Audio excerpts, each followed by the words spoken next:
Just edited the vertical geometry, but we're now going to edit the horizontal geometry. What we're going to do is on curve number 3, we're going to add in some spirals.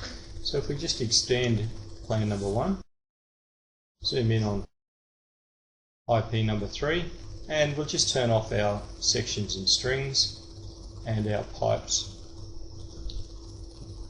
just to make it a little bit easier to view our data. If we now go to our Properties panel and go to HIP Editor,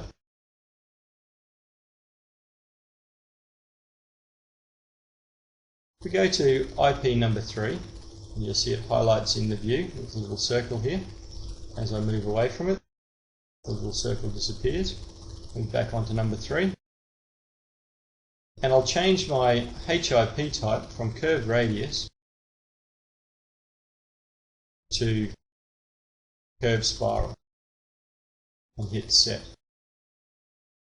If I now move across, I can enter my leading and trailing spiral.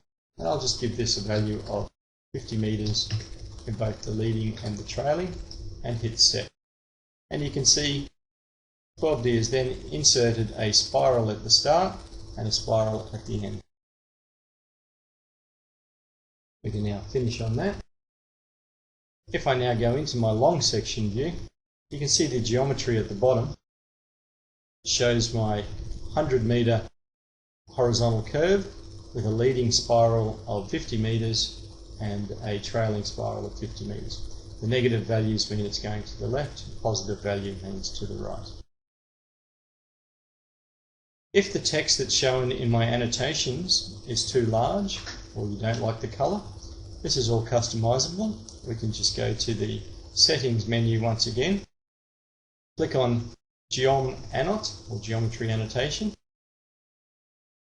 and we can simply change the colour, the style, the height, etc. One thing that we'll look at here, we'll just change the text height in pixels from 10 and we'll set it to say 8 and hit set. And you can see the text gets smaller. And this can be handy if we're getting geometry overlapping each other.